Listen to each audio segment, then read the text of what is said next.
Assalamualaikum warahmatullahi wabarakatuh. Alhamdulillahirabbil alamin. Alladzi arsala rasulahu bil huda wa dzil haqq liyudhhirahu 'ala dini kullih.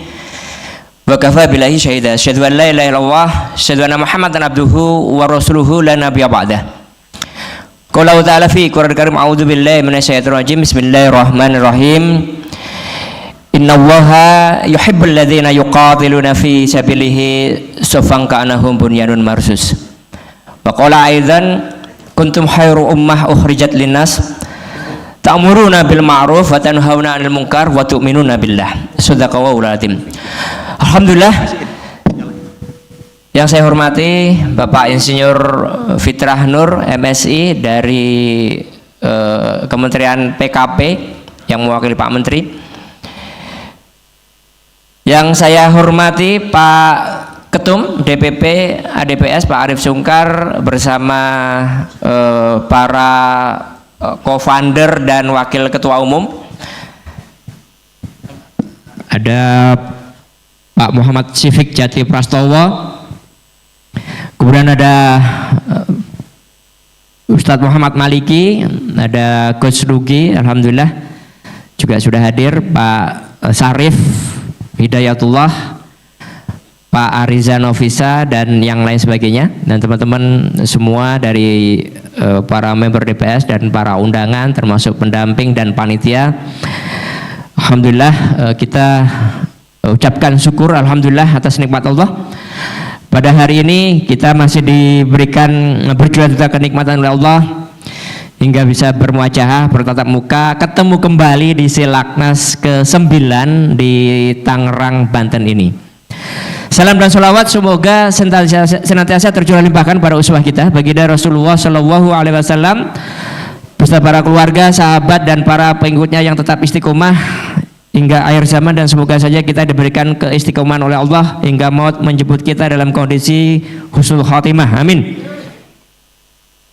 Kayaknya kita perlu yel-yel dulu nih. Dari tadi belum ada yang yel-yel nih. Ini dinginnya luar biasa, hotel beneran. Kita bikin yel-yel dulu ya, apa ya? Nah, yel-yel yang pakemnya DPS dulu deh. Developer properti syariah, real project, real syariah. Oke, yang pertama. Yang kedua, 1 juta unit. Ini bicara tentang misi DPS, 1 juta unit. Kalau saya sampaikan 1 juta unit, jawabannya bisa, pasti bisa. Dan yang ketiga, khasnya Silaknas kali ini, kalau kita sampaikan Silaknas 9 Banten, nah mari kita jawab dengan tema hari ini, semakin optimis menjadi pemenang di masa krisis.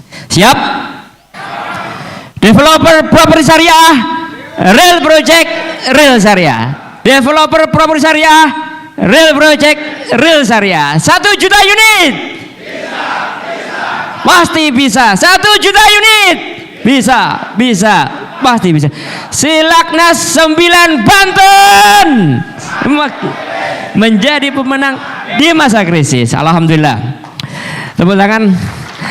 Rodo anget dikit, alhamdulillah. Baik, Bapak, Ibu, dan teman-teman sekalian, saya ingin menyampaikan tentang situasi ekonomi di negeri kita tercinta ini.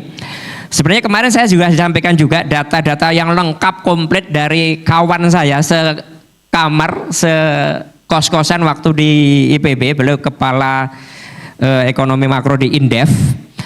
Tapi kalau saya sampaikan semua datanya jelimet, diagram, grafik semua ya. Jadi saya ringkaskan, saya searching sedikit saja yang kira-kira bisa menggambarkan inilah situasi yang terjadi saat ini di negeri kita tercinta ini. Ya, saya coba sajikan sedikit saja. Ada 9 lah setidaknya berita atau indikator yang menunjukkan bahwa kondisi ekonomi kita saat ini tidak sedang baik-baik saja, dan nanti bagaimana dalam situasi krisis seperti saat ini kita tetap optimis menjalankan bisnis ini. Ya, baik, ini yang pertama ya, beliau sampaikan, Bapak Presiden menyampaikan ada 25% ya anak Indonesia kelaparan. Ini sampaikan beliau ketika berbicara di KTT G20 di Brasil. Dan kami ya mengapresiasi atas penyampaian yang beliau sampaikan ini. Kadang orang terutama pejabat tuh kadang yang disampaikan yang bagus-bagus saja ya, pencitraan. Nah ini beliau sampaikan kalau bahasa Jawa Timurannya itu ya bloko suto, apa adanya, tanpa tedeng aleng-aleng, bahwa 25% anak-anak Indonesia ya kelaparan setiap harinya ya. Yang kedua, ini yang juga terjadi di negeri kita, gelombang PHK di mana-mana terjadi ya. Dan alhamdulillah tidak terjadi di proyek-proyeknya member-member DPS yang justru makin tumbuh, makin berkembang ya, walaupun agak sedikit melambat dibanding tahun-tahun sebelumnya. Tetapi ya kita syukuri ya kondisi yang terjadi di developer perusahaan syariah. Sementara secara makro kondisi ekonominya kita seperti ini nih. Terjadi PHK di mana-mana. Kemudian yang ketiga, ya, ada 10 juta anak muda Gen Z yang nganggur. Ya. Dan alhamdulillah nih, tadi yang baca Quran, yang sari tilawah, itu adalah santri-santri kita, anak-anak SMK properti syariah yang kita didik, kita tempa, kita siapkan menjadi generasi-generasi muda yang nanti akan kita support ya, kita hantarkan agar teman-teman yang memerlukan SDM terampil tidak perlu lagi mencari di luar sana, karena kita sudah siapkan, kita sudah sediakan. Ya tadi anak-anak yang baju rompi-rompi tadi, yang anak-anak muda-muda itu anak-anak SMK properti syariah yang sudah masuk tahun kedua ya. Kemudian ini juga tidak kalah mencengangkan, hutang luar negeri kita membumbung tinggi, lebih dari 8.500 triliun yang tahun ini saja bayar bunganya saja ya itu sudah sekitar 495 triliun, bayar bunganya saja, bayar bunganya doang. Yang ini sama-sama kita sudah pahami bahwa bunga ini adalah riba yang telah diharamkan oleh Allah, difatwakan oleh MUI Pusat nomor 1 tahun 2004, baik itu dalam transaksi perbankan, asuransi, pegadaian, leasing, ataupun koperasi, ataupun apa-apa faktor atau instrumen pembungaan ini adalah sesuatu yang telah diharamkan oleh Allah karena termasuk praktek riba. Dan ini yang terjadi, hutang luar negeri kita membumbung tinggi sampai lebih dari 8.500 triliun. Kemudian ya deflasi 5 bulan berturut-turut terjadi ya, terakhir di September kemarin ya, kalau Oktober saya belum nyimak, tetapi ini situasi yang hampir-hampir mirip karena kondisi ini terjadi dulu tahun 98 ketika deflasi berturut-turut ya. Deflasi itu apa? Deflasi itu gampangannya nilai barang-barang pada turun. Harusnya kan enak tuh, ya. Tapi dalam indikator ekonomi deflasi itu tidak bagus. Justru yang bagus itu inflasi, asal bukan hiperinflasi. Kalau deflasi itu berarti uang yang sama bisa membeli barang lebih banyak, mestinya bagus. Tetapi yang terjadi kan tidak begitu maknanya. Yang terjadi adalah maknanya adalah ya daya beli masyarakat yang sangat lemah, yang turun, yang anjlok, yang drastis, sehingga barang-barang nyaris tidak laku, sehingga ya itu yang terjadi ya. Jadi deflasi itu terjadi 5 bulan berturut-turut di negeri kita tercinta ini, dan situasi seperti ini hampir mirip seperti tahun 97-98 dulu. Ini salah satu indikator ya yang terjadi saat ini. Kemudian ada yang berikutnya, angka kemiskinan terus meningkat ya di berbagai daerah. Berikutnya pinjol dan judol ini makin merajalela, ini luar biasa ini ya. Dan kita apresiasi apa yang dilakukan oleh pemerintah saat ini. Di awal-awal pemerintahannya menangkap, membasmi ya orang-orang yang terlibat judol, yang rasa-rasanya agak pesimis bisa diberantas karena sedemikian banyak korbannya. Kalau ditangkapin semua penjara nggak mungkin nampung itu Pak, saking banyaknya sekarang para pelaku-pelaku judi online ya. Kemudian bunuh diri akibat tekanan ekonomi, ini berita ya juga terjadi di mana-mana. Dan oleh karena itu perlu juga rasa empati kita, kepekaan kita munculkan, karena di sekeliling kita ya banyak juga yang mengalami tekanan ekonomi, bahkan sampai putus asa ya hingga bunuh diri. Dan yang kedelapan, ketimpangan antara si kaya dan si miskin ini makin menganga. Saya coba searching gitu ya, KPA sebut puncak ketimpangan ya, 68% tanah dikuasai oleh 1% korporasi. Habis ini saya sajikan data capaian Provinsi Syariah. Ya, coba bayangkan 1% ya korporasi itu menguasai 68%. Bahkan ada satu perusahaan yang menguasai 16,5 juta hektar. Saya dengar langsung penuturan dari ya Dr. Faisal Basri almarhum yang sudah wafat, ketika bertemu empat mata dengan beliau di SCBD di Senayan, beliau sampaikan data-data terbaru waktu itu dengan kami ya dari DPS. Ya. Kemudian nah ini ada riset juga, kekayaan 50 orang terkaya RI setara dengan harta 50 juta warga biasa. Ini menunjukkan bahwa ada ketimpangan kepemilikan harta yang luar biasa terjadi di negeri kita ini. Dan yang ke-9, salah satu indikatornya adalah pajak makin mencekik rakyat. Wah, ini kemarin juga kita kritisi hadirnya tapera itu. Nggak apa-apa, mumpung ada Pak pejabat ya untuk disampaikan.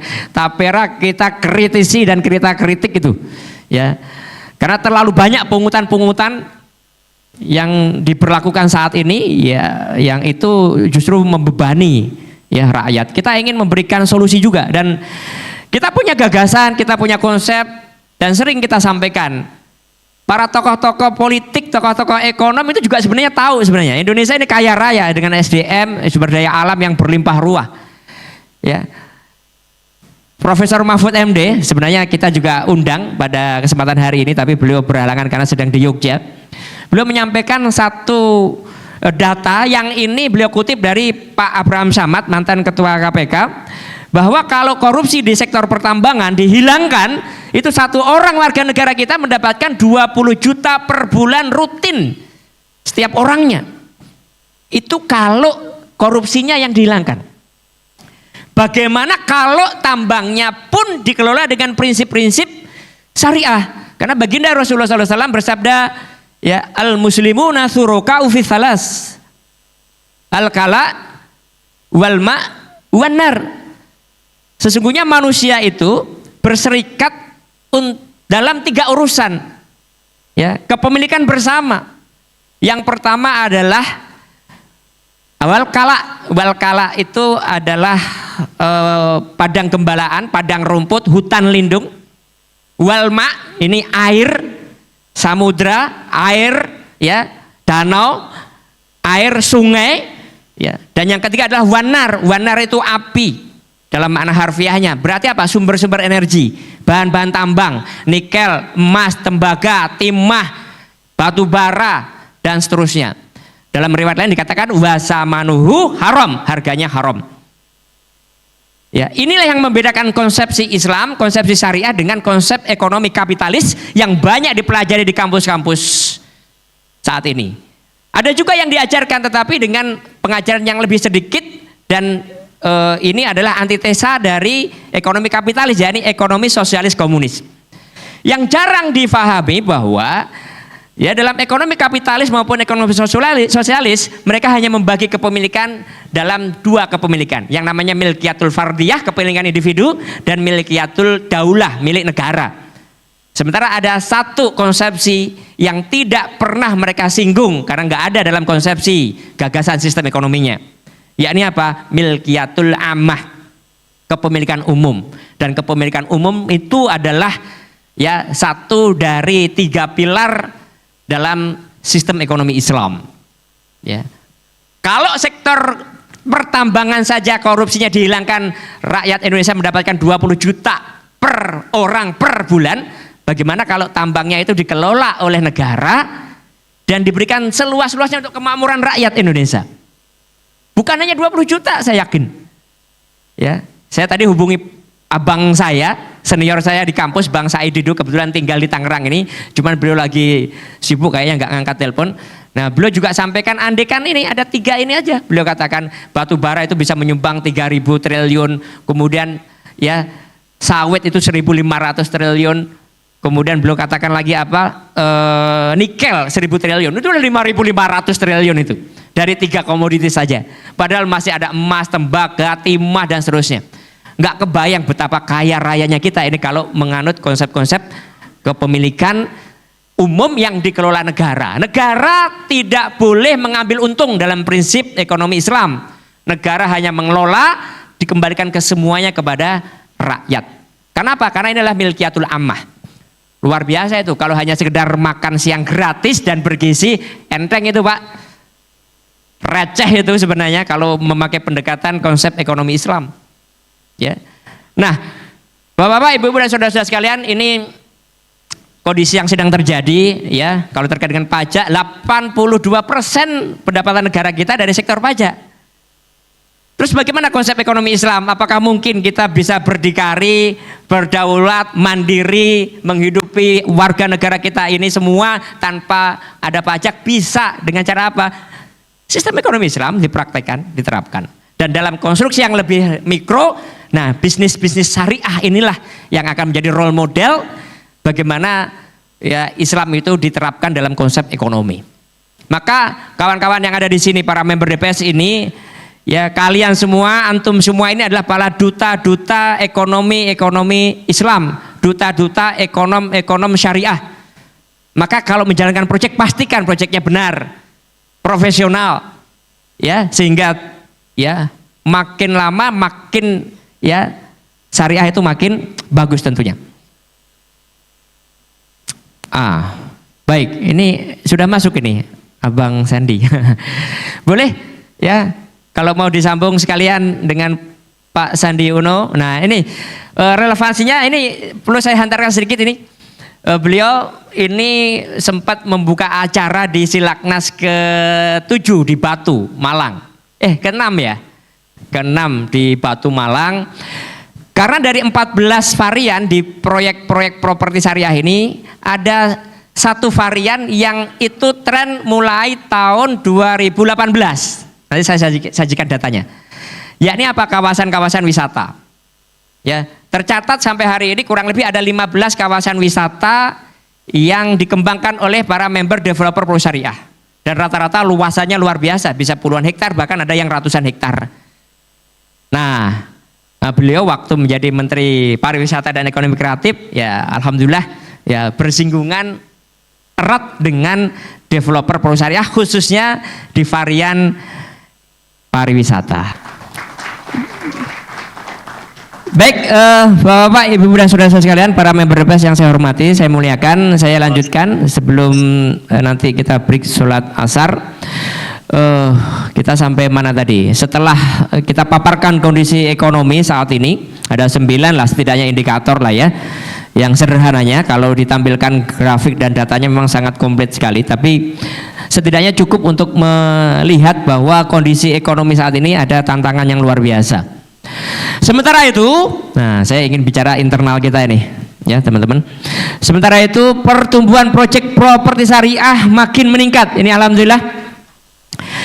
Dulu di tahun 2013 baru 1 proyek, baru 7 proyek, mohon maaf, baru 7 proyek. Kemudian saya langsung lompat di tahun 2019 ada 500 titik lokasi proyek. Tahun 2020 692 proyek. Kemudian tahun 2021 ada 1054 proyek. Ya, tahun kemudian ya ini di penghujung Covid ada 1390 proyek. Tahun lalu di Silaknas Semarang kami umumkan proyek kita sudah di angka 1580. Dan tahun ini, tahun 2024, walaupun sedikit melambat pertumbuhannya, tetapi properti syariah tetap mencatatkan kenaikan yang cukup lumayan dibanding dengan properti-properti yang berbasis konvensional. Tercatat sampai hari ini ada 1627 proyek. Alhamdulillah, tepuk tangan kita semua. Ada 1627 proyek yang mengadopsi konsep properti syariah. Ya. Kemudian sebaran lokasinya bagaimana? Kalau dulu di tahun 2013 baru ada 2 kota atau 2 kabupaten, ya. Tahun 2020 sudah 120 kota. Tahun 2021 sudah 153 kota. Ya, padahal ini adalah puncak-puncaknya pandemik Covid waktu itu. Tahun 2022 kita 178 kota dan stuck setahun berikutnya. Tahun 2023 teman-teman lebih nyaman mengembangkan proyek di kota yang sudah ada proyek-proyek Perum Syariah. Ya. Dan sebaran ini ada di 34 provinsi. Hanya 4 provinsi yang belum kita masuki. 2 ada di Papua, 1 di NTT dan 1 ada di Bali. Sementara 34 provinsi yang lain ini ada sudah hadir proyek-proyek berkonsep syariah di Perum Syariah. Nah, tahun ini ada kawan-kawan yang ekspansi di kota yang belum pernah ada proyeknya, ya, tambahan 3. Jadi total ada 181 kota kabupaten di seluruh Indonesia di 34 provinsi di tanah air. Kemudian jumlah konsumen dan unit Perum Syariah ini makin banyak. Kalau dulu kita awali tahun 2013 hanya 82 unit, 2020 itu sudah 30.000 unit, 2021 naik lagi menjadi 44.075 unit. Tahun 2022 ada 87.774 konsumen ya yang membeli unit-unit Perum Syariah, dan tahun lalu ada 92.455 unit yang dibeli oleh konsumen-konsumen Perum Syariah, dan itu menggunakan skema tanpa bank. Tahun ini bagaimana? Ini data terakhir yang kita himpun per hari ini. Di tahun 2024 ya, kita sudah mencapai 94.316 unit atau konsumen-konsumen yang membeli proyek-proyek di properti syariah. Masih jauh dari target. Karena target kita tahun depan berapa? 1 juta unit? Bisa, pasti bisa. Masih kurang 900.000 Pak Ketum. Tapi tenang, ada solusinya. Hari ini kita mau memberikan inspirasi bagaimana kita lakukan percepatan setahun terakhir ini agar bisa nembus target kita 1 juta unit. Nah, nanti kita akan kupas itu strateginya. Lahan Perum Syariah yang dikembangkan, yang digarap oleh teman-teman di member developer Perum Syariah makin bertambah.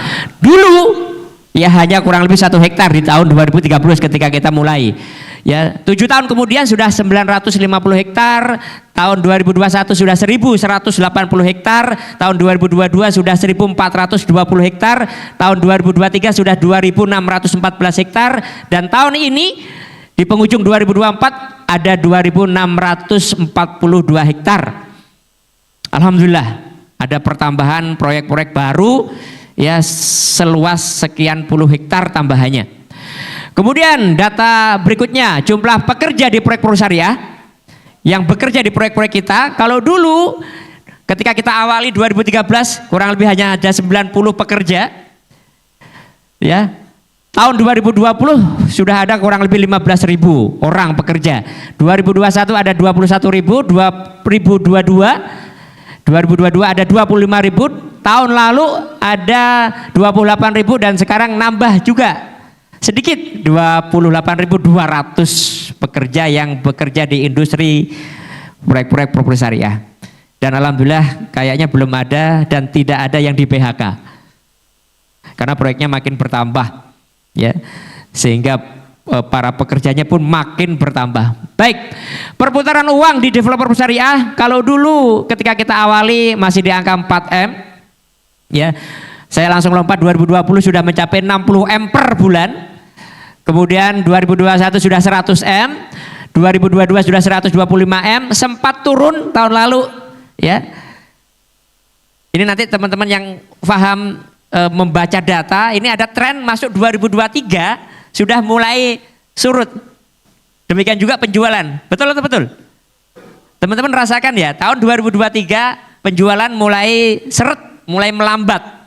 Itu terjadi di awal 2023. Oleh karena itu putaran uang di properti syariah juga makin berkurang ya, 110M per bulan. Tetapi alhamdulillah 2024 ini naik kembali menjadi 130M per bulan. Ini nanti menjadi isu sentral di hari ketiga ketika kita bicara tentang closed loop, tentang internal komunitas kita.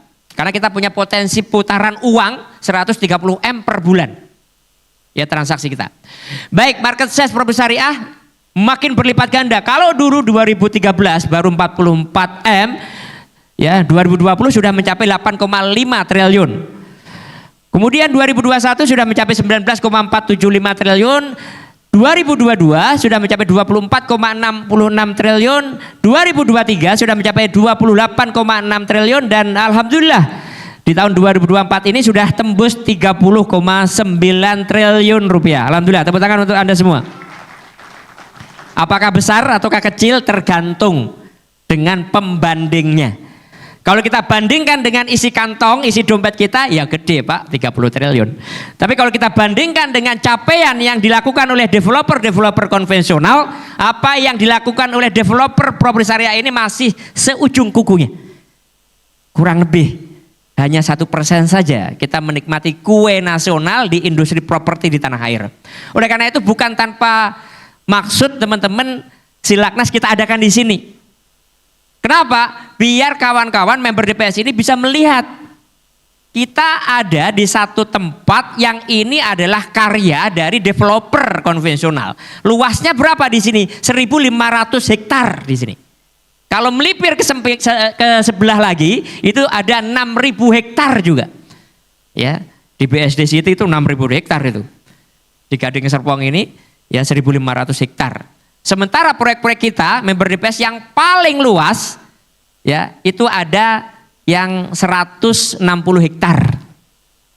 Yang paling banyak bermain di sektor-sektor perumahan-perumahan yang kecil dan menengah. Ya. Nah, makanya teman-teman bisa sekaligus untuk studi banding di proyek ya sekitaran sini. Nanti bisa lihat. Dan lokasi yang kita ngadakan Silaknas hari ini itu berdiri di atas lahan kurang lebih 1.500 hektar. Dan siapa yang membuatnya? Ya developernya. Ya. Nah, kita berharap ke depan teman-teman termotivasi suatu saat. Bismillah, semoga developer properti syariah bisa memberikan solusi hunian dengan skema kepemilikan yang sesuai syariah dengan luasan dan konsep hunian yang islami. Amin. Seluas seperti ini, ya, amin. Baik, varian produk properti syariah makin beragam. Kalau dulu 2013 kita hanya bermain di perumahan skala kecil, kemudian ada beberapa ruko, rukan, ya. Ketika kita awali, saya lanjut langsung 2017. Yang paling terkenal waktu itu yang booming adalah kapling-kapling produktif. Ya, dan klaster-klaster perumahan 2017. 2018 kawasan perumahan sudah mulai marak di atas 5 hektar. Alhamdulillah di sini ada developer member kita dan salah satu sponsor juga yang mengembangkan 23 hektar ada, 15 hektar ada. Bahkan ya ada varian produk walaupun bukan perumahan, ya ada member kita yang hadir juga di sini lebih dari 1.000 hektar digarap. Ya. Walaupun bukan perumahan. Yang perumahan yang paling luas yang hadir di tempat ini di Silaknas hari ini adalah 23 hektar. Ada yang 15 hektar, ada yang 5 hektar, dan alhamdulillah mereka kawan-kawan mensupport acara Silaknas ini sehingga kita bisa hadir dengan biaya yang rendah, yang terjangkau. Itu semua berkat kontribusi dan partisipasi dari teman-teman yang memiliki proyek. Tepuk tangan untuk para sponsor kita dari kalangan member internal DPS. Baik, 2019 yang tren fliperan. Ya. Kemudian 2020 kawasan wisata tadi yang saya sampaikan tadi, ada Bang Sandi tadi, dan kita kolaborasinya cukup asik ya karena kita ada program-program di kawasan wisata. Sekarang kurang lebih ada 15 kawasan wisata.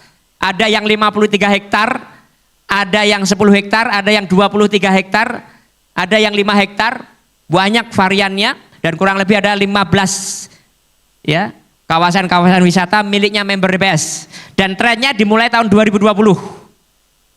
Kemudian 2021, itu ada varian yang baru, ada Soho, ada villa, ada resort. 2021.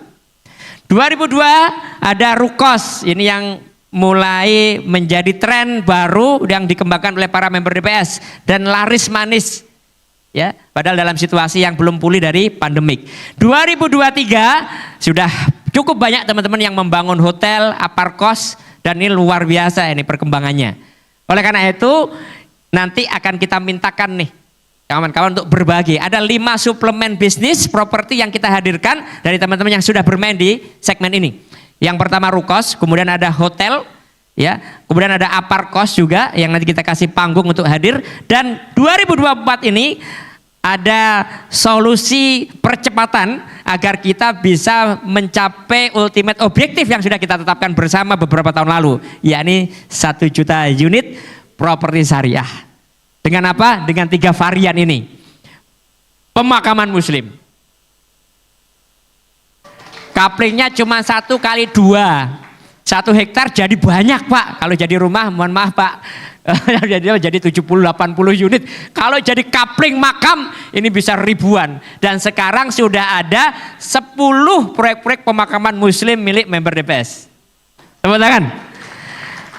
Bagaimana rahasianya? Nanti kita minta bongkar-bongkaran yang akan disampaikan oleh para pelakunya langsung yang sudah menjalani bisnis ini. Kemudian yang kedua, rumah murah syariah. Pak Direktur, kita sudah menghadirkan program rumah murah syariah. Ada di kurang lebih 15 proyek, 15 lokasi. Total sudah ribuan unit. Itu proyek-proyek harganya murah, setara dengan program pemerintah yang disebut Fasilitas Likuiditas Pembiayaan Perumahan, FLPP. Bahkan lebih rendah, lebih murah, tanpa bank, bisa dibeli langsung kepada developernya. Sudah ada ribuan unit, ada 15 titik lokasi. Nah, kok bisa?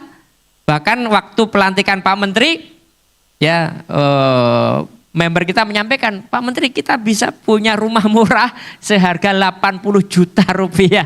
Nah, kok bisa? Rumah sebesar apa itu? 80 juta rupiah itu. Nah, nanti kita akan simak dari pelakunya langsung yang akan memberikan ya pengalamannya membangun perumahan murah syariah. Sudah ada di belasan titik lokasi. Nah, termasuk homestay. Teman-teman, unit-unit yang masih kosong, nah ini bisa dimanfaatkan untuk membuat homestay. Dan ada juga member kita yang memiliki homestay sampai ratusan unit. Dan hadir juga nanti kita berikan kesempatan untuk berbagi dengan kawan-kawan di sini di 5 varian terbaru yang terpopuler tahun ini. Yakni apa? Pemakaman muslim, rumah murah syariah, homestay, dan tahun lalu kita mintakan juga berbagi tentang hotel dan Aparkos atau Rukos begitu.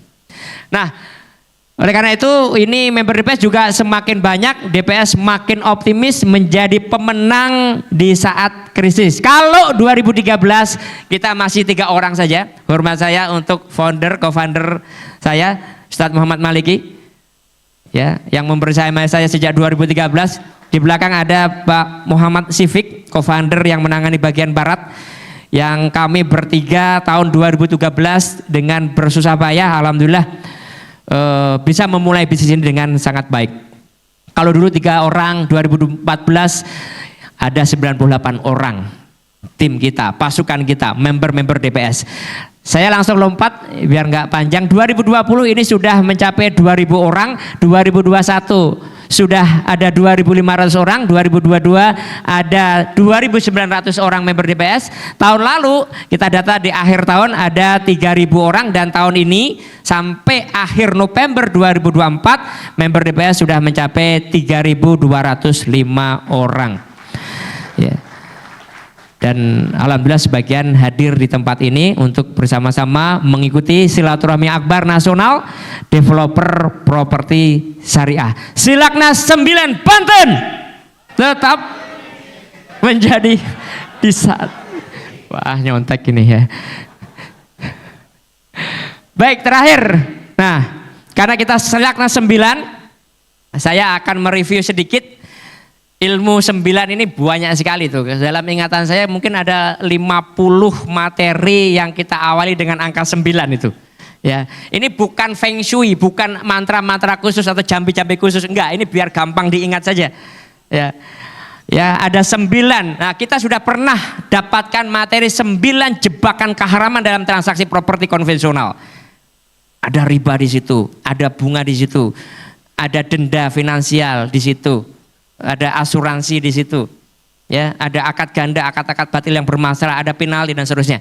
Kemudian Kita tetap konsisten. Kenapa kita nggak pakai bank? Ada 9 alasan.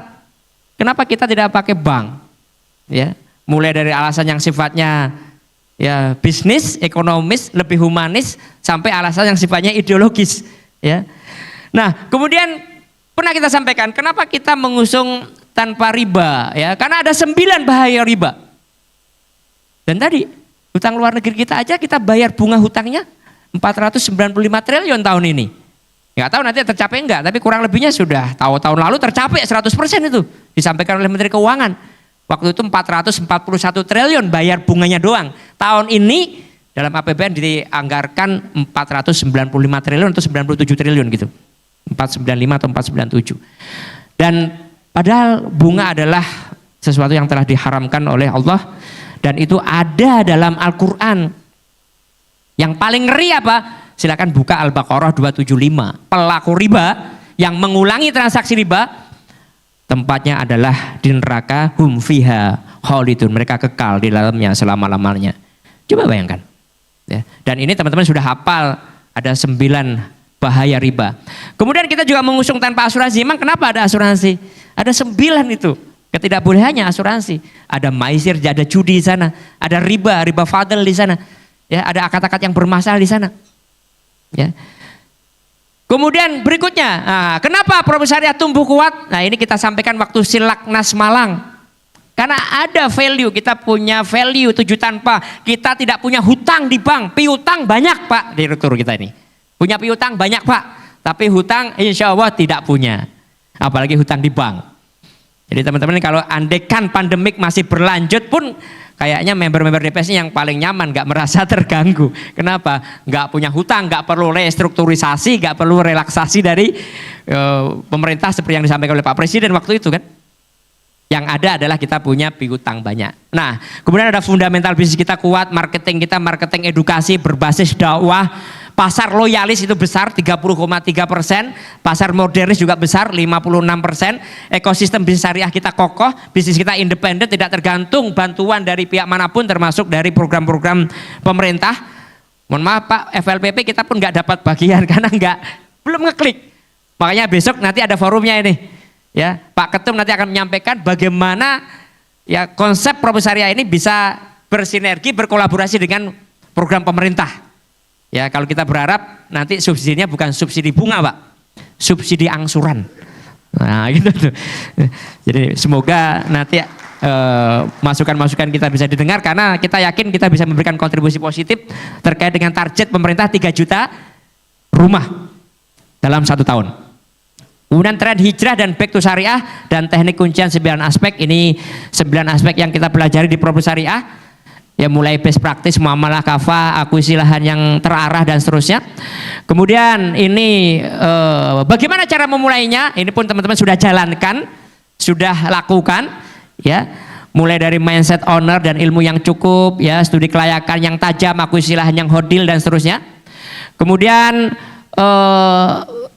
berikutnya 9 jejak developer modal minim. Bagaimana kita nggak pakai modal dari bank, lahannya nggak pakai KPL, konstruksinya nggak pakai kredit konstruksi atau KYG, penjualannya nggak pakai KPR, terus bagaimana memulainya? Modalnya berapa banyak? Nah, kita sudah punya itu, sudah pernah kita ajarkan tuh bagaimana memulai proyek dengan modal minim, tanpa bantuan modal dari perbankan, tanpa support dari investor bahkan. Dan itulah hasilnya, ada lebih dari 1000 proyek lebih yang menggunakan konsep moderat, modal dengkul dan urat plus jidat. Nah, jangan lupa jidatnya buat sujud, buat bersyukur. Kemudian ya ini yang terakhir nih ya. Ternyata di dalam Islam ada akad-akad muamalah itu yang tanpa modal. Ya. Tidak perlu modal, apalagi modal dari bank. Ada 9 itu.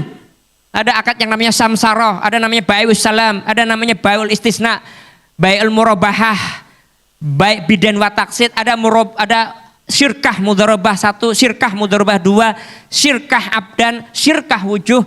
Itu adalah muamalah, akad-akad di dalam fikih muamalah yang tidak memerlukan modal. Ya. Dan kita sudah praktekkan sebagiannya. Ya.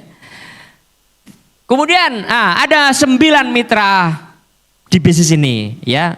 Nah, sebagian ada juga yang di depan tuh jadi pihak sponsor ya, yang juga menjadi bagian dari 9 mitra kita, baik makelar, pemilik lahan, arsitek, notaris, kontraktor, agensi, termasuk konsumen-konsumen dan juga lembaga-lembaga keuangan yang kita buat sendiri saat ini. Nanti ada sedikit kejutan kalau terkait dengan lembaga keuangan. Ya, kalau tahun lalu ada 38 miliar dana kita kucurkan, kita cairkan dalam 3 hari Silaknas. Berapa tahun ini dana yang kita kucurkan di Silaknas ke-9 Banten? Ya, tunggu nanti tanggal mainnya di hari ketiga. Ya, panitia sudah menyiapkan. Yang beruntung semoga mendapatkan pendanaan dari lembaga keuangan miliknya DPS. Dan yang terakhir Bapak Ibu sekalian, ya kita sudah ajarkan juga. Jangan hanya membangun rumah di dunia. Karena kita juga ingin berkumpul bersama kelak di surganya Allah yang kekal, yang abadi. Bagaimana caranya membangun rumah di surga? Allah dan Rasulnya sudah memberitahu kita melalui firman-firmannya dalam Al-Quran dan juga hadis-hadis baginda Rasulullah SAW bagaimana membangun rumah di surga. Ya. Idealnya di dunia kita punya rumah, bukan hanya satu, banyak, bahkan memberikan solusi orang bisa memiliki rumah dengan caranya sesuai dengan syariah. Tetapi yang lebih ideal lagi tentu kita tidak melupakan juga rumah yang akan kita huni kelak di akhirat. Dan itulah rumah atau istana yang disiapkan oleh Allah dan Rasulnya di berbagai macam karakter orang atau sifat-sifat orang atau amal-amal yang dilakukan oleh kaum muslimin. Dan terakhir ya, ini 9 alasan kenapa kita semakin optimis menjadi pemenang dalam situasi krisis, dalam saat yang krisis, di saat yang krisis saat ini. Ya, yang pertama alasan sistemik ideologis. Ini alasan kita kenapa kita berjuang menggunakan skema tanpa bank, tanpa riba. Ya. Karena instrumen ini adalah jantung dari ekonomi kapitalis gitu. Kemudian kita juga punya ternyata lebih ekonomis. Kalau nggak pakai bank itu lebih ekonomis. Kalau lebih ekonomis, kenapa? Karena teman-teman kalau pakai dana dari bank dan kita tahu keuntungan terbesar itu diambil oleh bank, ya. Kalau banknya kita tiadakan transaksinya langsung dengan developernya, maka bisa dibayangkan keuntungan yang selama ini dinikmati oleh perbankan kita ambil juga oleh developernya. Dan kalau secara ekonomis ini kita bisa buktikan, maka kita bisa jual rumah-rumah kita dengan harga yang lebih ekonomis, lebih murah. Dan itu faktor humanisnya akan berlaku di sana. Ya, kita bisa bantu orang membeli rumah walaupun dia bukan orang yang bankable. Ya, dengan harga yang lebih murah, dengan skema syariah. Dan itulah alasan yang kedua. Alasan yang ketiga, motivasi bisnis. Asik main di bisnis ini. Kenapa? Karena kalau teman-teman bayangkan dari profitnya, untung developer itu ada sekian persen Pak. Ya, teman-teman tahu semua lah untung developer. Ada yang memang lumayan gede, tapi rata-rata 25% lah developer ngambil untungnya. Kalau keuntungan terbesar selama ini diambil oleh bank, banknya ditiadakan karena langsung transaksi dengan kita, maka ada tambahan keuntungan dari skema langsung itu kepada kita. Dengan durasi boleh Pak, 5 tahun, 10 tahun, 15 tahun. Kalau mau nyaingi program pemerintah 30 tahun atau di Malaysia juga 30 tahun boleh juga. Ada caranya. Ya. Dan kalau teman-teman juga bisa bergerak di bidang konstruksi, bisa membangun sendiri, kontraktor itu juga ada untungnya. Nah, gabungan 3 keuntungan ini, developer, lembaga keuangan yang kita perankan sendiri, dan konstruksi yang digarap sendiri oleh developernya, maka 3 potensi ini bisa terbayang. Secara profit bisnis sangat menarik. Yang keempat, tinjauan fikih praktis. Kenapa kita tidak pakai KPR termasuk yang konvensional, termasuk KPR di bank syariah? Mohon maaf, kita punya argumentasi dan hujah yang kokoh, yang kuat. Kenapa kita tidak menggunakan akad-akad seperti yang dilakukan oleh perbankan? Ya, itu tinjauan fikih praktis. Fakta empiris membuktikan proyek-proyek teman-teman masih tetap eksis, sementara proyek-proyek yang lain ini lumayan menantang ya dalam situasi krisis saat ini. Kemudian yang keenam, ternyata lebih praktis jualan langsung kepada konsumen. Tidak perlu macam-macam, tidak perlu BI checking, tidak perlu bagian analis kredit, cukup interview, wawancara, dan itu pun kita sudah ajarkan. Saya ingin berikan satu perkembangan positif di proyek-proyeknya member DPS, termasuk proyek kami, saya juga ada terlibat di dalamnya. Salah satu proyek kami itu Pak, NPL-nya 0%. Non-performa loan tingkat kemacetannya 0%. Tidak ada yang macet, 65 unit. Kok bisa? Padahal nggak pakai denda. Kok bisa? Padahal nggak pakai asuransi. Kok bisa? Padahal nggak ada ancaman sita paksa. Kok bisa? Padahal nggak ada lelang-lelangan, nggak ada penalti. Tetapi konsumen kita ini tertib, disiplin membayarnya. Kenapa? Karena diedukasi. Edukasi adalah mentransformasikan ide. Edukasi adalah memahamkan. Edukasi dalam bahasa lain adalah dakwah. Dan itulah properti syariah. Lebih praktis. Teman-teman, kita punya alasan yang ketujuh, value yang strategis. Mohon maaf ya, ini dalam konteks kontestasi dan kompetisi. Kalau dalam arena tinju kita melawan Mike Tyson yang kelas berat, tentu berat. Disentil mungkin langsung kelepek-kelepek ya. Harus ada caranya. Sebagaimana Daud melawan Goliat, ada caranya. Ya. Bagaimana kita bisa eksis, berkompetisi, melawan hegemoni korporasi-korporasi yang besar, itu perlu value. Dan kita punya value-nya. Berapa value-nya? 7. 7 tanpa. Fahami, jalankan. Insya Allah itu akan menjadi senjata yang ampuh. Kemudian yang ke-8, alasan historis. Nenek moyang dulu kita ini bisa membangun rumah tanpa KPR bank. Kalau kita tarik garis mundur, para pengusaha-pengusaha sahabat Rasulullah itu yang membackup dakwah Rasulullah. Mereka juga tidak pakai utang bank. Kenapa sekarang pikiran kita ahistoris? Kalau nggak pakai bank nggak bisa sukses. Kalau nggak pakai bank nggak bisa besar. Kalau nggak pakai modal bank nggak bisa berhasil. Ini adalah ahistoris, lupa akan sejarah. Kenapa kita punya pikiran seperti itu? Pikiran kita terkooptasi, hanya sukses dengan perbankan. Oleh karena itu kita sudah buktikan, di titik ini kita sudah punya lebih dari 1.600 proyek dan itu tanpa bank. Tinggal sekaranglah eranya kita fase percepatan, bukan lagi fase pembuktian. Dan yang terakhir, kita punya visi yang optimis. Bahwa Islam kelak akan dimenangkan di akhir zaman. Kalau hari ini kita bersusah payah, terima saja, nikmati saja prosesnya. Kenapa? Karena Allah dan Rasulnya sudah menjanjikan kemenangan bagi Islam di akhir zaman. Akan dikembalikan peradaban Islam, akan dikembalikan kegemilangan Islam. Dan saat itulah nanti konsep ini akan kita sodorkan kepada pemimpin kita, kepada penguasa yang hadir untuk ya melindungi warganya dari transaksi-transaksi yang dilarang oleh Allah, salah satunya transaksi ribawi. Demikian teman-teman sekalian, siap untuk mengikuti Silaknas sampai tuntas? Siap? 1 juta unit? Bisa, pasti bisa. Developer properti syariah, real project, real syariah. Silaknas 9 Banten.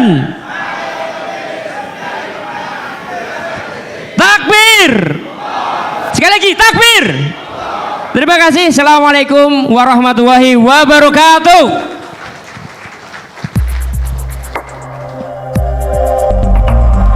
Hadirin, kita sambut co-founder dari Asosiasi Developer Properti Syariah. Yang pertama ada Ustadz Sifik Jati Prastowo dan yang kedua Ustadz Muhammad Maliki untuk tetap membersamai Ustadz Rashid dalam rangka membuka secara resmi Silaknas Developer Properti Syariah ke-9 di Banten.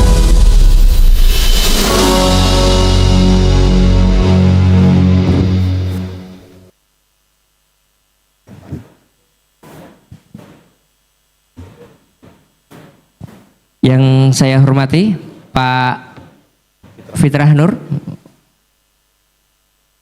dan Pak Ketum, mohon berkenan untuk hadir.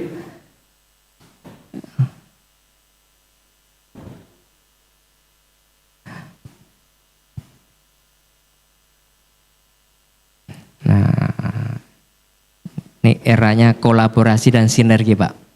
Dan kami berharap akan bersinergi lebih erat lagi dengan pemerintah. Oleh karena itu kami mintakan Pak Fitrah Nur untuk ya monggo membuka acara ini sekaligus kita tandai dengan pemukulan apa ini? Gong. Nah.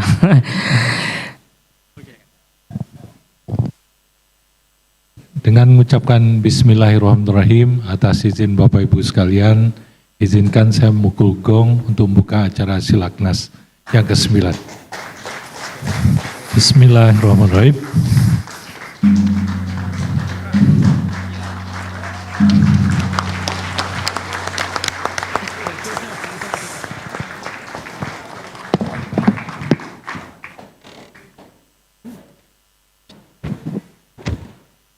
Baik, terima kasih Pak Fitrah Nur. Semoga kolaborasi ke depan makin mantap insya Allah ya. 1 juta unit? Pasti bisa. Nah, kita mau berfoto dulu Pak. Ya, alhamdulillah.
Baik Bapak Ibu hadirin peserta Silaknas ke-9 Developer Properti Syariah Banten 2024. Alhamdulillah sesi pertama acara kita di sore hari ini telah bersama-sama kita lalui, dan saat ini kita memasuki sesi break atau istirahat. Bapak Ibu bisa menikmati coffee break dan juga melaksanakan sholat asar. Sekali lagi, untuk informasi letak musola ada di P9. 20 menit yang akan datang kita akan kembali berkumpul di dalam hall ini.